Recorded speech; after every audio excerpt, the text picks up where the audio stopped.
নমস্কার বন্ধুরা, আপনারা দেখছেন কৃষি বিষয়ক ইউটিউব চ্যানেল গ্রামীণ কৃষক। আর আপনাদের স্বাগত জানাচ্ছি আমি আপনাদের বন্ধু চাষি তপন। বন্ধুরা, আজকের ভিডিও হচ্ছে কুল গাছ, অর্থাৎ আমরা যে আপেল বের কুল চাষ করি, বিভিন্ন প্রজাতি রয়েছে, যেমন নুরানি কুল, বাও কুল, ভারত সুন্দরী, বল সুন্দরী। এই যে কুলগুলো চাষ করি, এই কুলগুলো ফাল্গুন মাসের দিয়ে পুরোপুরি শেষ হয়ে যায়।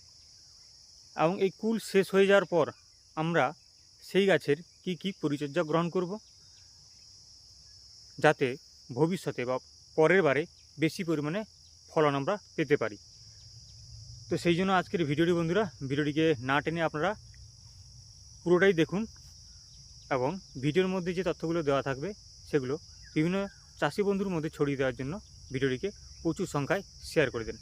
এবং বন্ধুরা, আপনারা কে কীভাবে গাছের পরিচর্যা করেন, ট্রিটমেন্ট করেন, সেগুলি কিন্তু কমেন্টের মধ্যে জানালে আমাদের যে দর্শক বন্ধুরা রয়েছেন বা আমি সেখান থেকে অনেক কিন্তু উপকার পেতে পারি।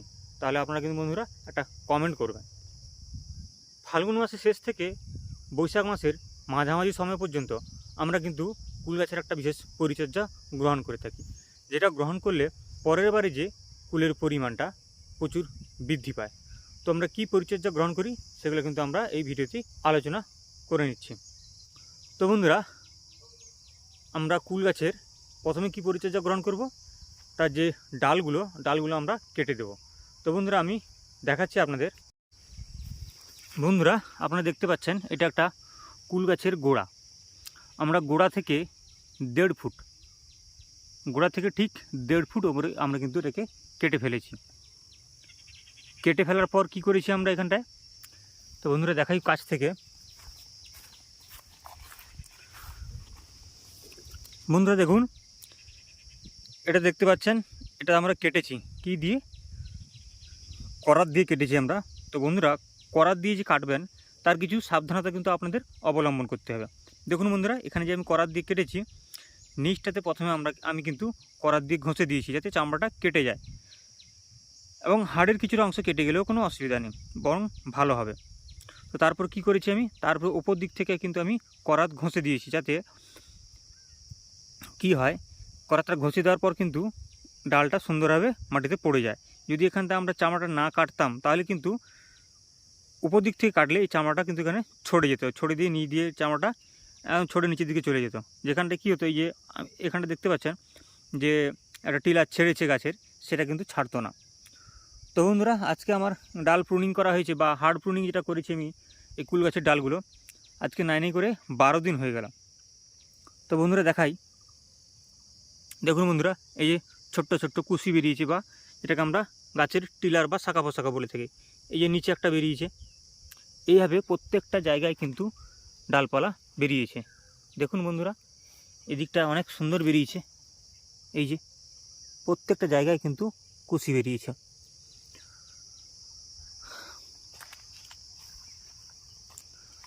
তো বন্ধুরা, তারপর কি করবেন, যখন কুল গাছের ডালটা কেটে দিলেন, বন্ধু দেখুন আমি এখানটা একটা দেখছেন আকাশি রঙের একটা প্রলেপ বা কোটিং দেওয়া আছে, যেটা হচ্ছে একটা ছত্রাকনাশকের কোটিং দেওয়া আছে।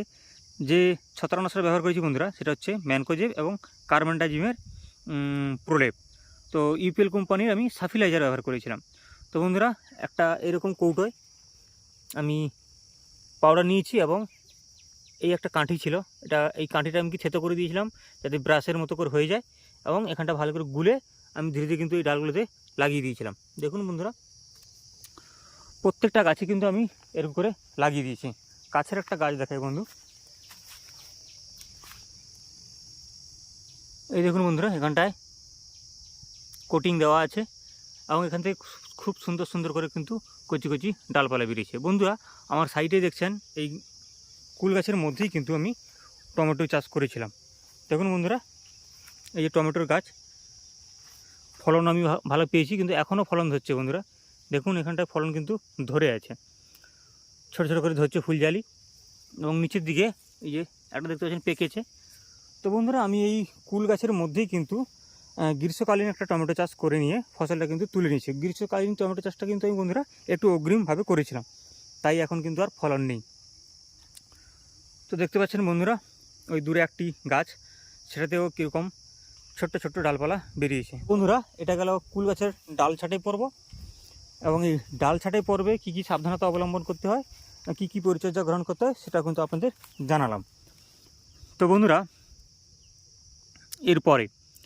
এরপরে আপনারা কি করবেন, কুল গাছে যখন এই ডালপালাগুলো 1 ফুট বা 8-10 ইঞ্চি করে লম্বা হয়ে যাবে, এই কচি কচি যে ডালগুলো বেরিয়েছে দেখছেন, এগুলো যখন 1 ফুট লম্বা হয়ে যাবে, তখন আপনারা কি করবেন, তখন আপনারা গাছের চারিদিকে এই গাছটার যে গোড়া আছে, এই যে গাছটার গোড়া, এই যে গোড়া থেকে 1 ফুট দূরে রিং আকৃতির করে মাটি খুঁড়বেন, এবং সেই মাটি খোঁড়ার পর সেই রিং যে করেছেন, সেই রিংটাতেই কিন্তু আপনারা সার প্রয়োগ করবেন। তো বন্ধুরা, কী সার প্রয়োগ করবেন সেটা আমি এই ভিডিওতেই বলে দিচ্ছি। তো বন্ধুরা, বাইরে খুব রোদ থাকার জন্য আমি একটি পেঁপে গাছের তলায় আশ্রয় নিয়েছি। এই দেখতে পাচ্ছেন বন্ধুরা, পেঁপে গাছ, খুব সুন্দর পেঁপে হয়েছে। বন্ধুরা, এই পেঁপের ভিডিও আমি আগে দিয়েছিলাম, এবং এই পরিচর্যা সম্বন্ধে কিন্তু আপনাদের এখনও জানাইনি। তো বন্ধুরা দেখছেন, গাছটা 3.5 ফুট থেকে 4 ফুট পর্যন্ত উঁচু হবে, বড় জোর 5 ফুট উঁচু হবে। তো গাছটাতে এরকম ফলন ধরেছে, এবং এখানে আমার অনেক পেঁপে গাছ আছে, আমি সেগুলোর ভিডিও আমি দেখাবো, এবং পরিচর্যা কী সেগুলো আমি সব আপনাদের বলবো। তো বন্ধুরা, আপনার হাড় গুঁড়ো নেবেন 200 গ্রাম, সরষের খোল নেবেন 200 গ্রাম, এবং নিমের খোল নেবেন 200 গ্রাম। এই 200 গ্রাম করে নিয়ে একটা গাছে আপনারা 600 গ্রাম পর্যন্ত গোড়াতে সার দিয়ে দেবেন। সার দেওয়ার পদ্ধতিটা আপনাদের বললাম, চারিদিকে গোল করে একটা রিং করে নেবেন মাটি খুঁড়ে, সেখানে দিয়ে কি করবেন, এর সঙ্গে বন্ধুরা দেবেন কার্বোফিউরনের যে কীটনাশকের দানা, যে কোনো একটা কীটনাশকের দানা আপনারা 2 চামচ মতো নিয়ে সেই সারের সঙ্গে গুলে কিন্তু দিয়ে দেবেন, এবং মাটি ঢাকা দিয়ে জল দিয়ে দেবেন। তো বন্ধুরা, জল দিয়ে দেওয়ার পর কী হবে, আপনার দেখবেন যে গাছগুলোর ডালপালাগুলো খুব দ্রুত হারে বৃদ্ধি করছে, এবং অনেক শাখা পোশাক ছেড়েছে। প্রথম বছরের তুলনায় দ্বিতীয় বছর প্রচুর ডালাপালা ছাড়বে, এবং তারপরের বছর আরও বেশি ডালাপালা ছাড়বে। তো এতে করে যত বেশি শাখা পোশাক বা ব্রাঞ্চের সৃষ্টি হবে, তত কিন্তু আপনাদের ফলনটা বাড়বে। তো বন্ধুরা, দেখতে পাচ্ছেন এটা একটা গাছ, এটাতে কি সুন্দর সুন্দর করে ডালপালা ছেড়েছে। তো বন্ধুরা দেখুন, সুন্দর ডালপালা ছেড়েছে, যেগুলো আমি ধীরে ধীরে ট্রিটমেন্ট গ্রহণ করব। এখনও কিন্তু মাটিতে সার দেওয়ার মতো উপযুক্ত বয়স হয়নি। এই যে কচি কচি ডালপালাগুলো দেখছেন বন্ধুরা, এই কচি কচি ডালপালাগুলোতে আপনারা কিছুদিন পরে একটা কীটনাশক প্রয়োগ করতে পারেন। সেটা সাইপারমেথ্রিন গ্রুপের যে কোনো একটা কীটনাশক নিয়ে কিন্তু আপনারা 15 ml করে ব্যবহার করে নিতে পারেন। তো এই ডালপালাগুলো যখন 1 ফুট মতো বড় হবে, তখন কিন্তু এদের খাওয়ার দরকার পড়বে, তখনই কিন্তু আপনারা এই সারটা প্রয়োগ করবেন। তো বন্ধুরা, আমি আপনাদের নিশ্চয়ই বোঝাতে সক্ষম হলাম যে কুল গাছে ফাল্গুন মাসের দিকে গাছে যখন কুল শেষ হয়ে যায়, তার পরবর্তী কী কী আপনারা পরিচর্যাগুলি গ্রহণ করবেন। তো বন্ধুরা, আশা করি আপনারা বুঝতে পারলেন। তো এরপরে দেখা হবে বন্ধুরা আগামী পর্বে। ধন্যবাদ বন্ধুরা, ততদিন আপনারা ভালো থাকবেন।